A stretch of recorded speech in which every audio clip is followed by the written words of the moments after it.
नमस्कार, आपण पाहत आहे भांडा फूड न्यूज. एका दमात भ्रष्टाचारी कोमात. सोशल मीडिया, कर्जबाजारी, गुन्हेगारी, सट्टेबाजी, चोरी, मटका, जुगार, दारू, सावकारशाही, न्यायाच्या प्रतीक्षेत प्रशासन. भांडा फूड न्यूज. एका दमात भ्रष्टाचारी कोमात. तुकाराम मुंडेंचा गुटखा पान मसाला विक्रेत्यांना दणका. एकाच वेळी 5 विभागात सर्जिकल स्ट्राईक. राज्याच्या अन्न व औषध प्रशासनाचे आयुक्त म्हणून डॅशिंग IAS अधिकारी तुकाराम मुंडे यांनी कार्यभार स्वीकारतात राज्यातील अवैध धंद्यांचे धाबे तणाणले आहेत. प्रतिबंधित गुटखा आणि पान मसाल्याविरुद्ध मुंडे यांनी अत्यंत आक्रमक आणि जोरदार मोहीम उघडली आहे. याचाच एक भाग म्हणून काल 29 मे रोजी प्रशासनाने एकाच दिवसात तब्बल 33 आरोपींना अटक केली असून 28 आस्थापना सील केल्या आहेत.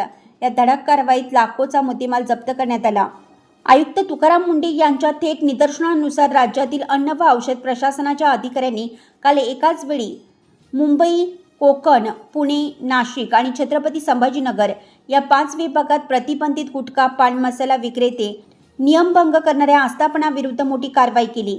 धडक मोहिमेदरम्यान विविध ठिकाणांवरून एकूण 6,17,000 रुपये किमतीचा मुद्देमाल जप्त करण्यात आला. राज्यभर अशी कडक कारवाई सुरू असतानाच आयुक्त तुकाराम मुंडे यांच्या कल्पक पुढाकारातून आता अन्न व औषधाबाबतच्या तक्रारींसाठी एक नवे ॲप तयार केले जात असून नागरिकांसाठी लवकरच टोल फ्री क्रमांकही उपलब्ध करून देण्यात आला आहे.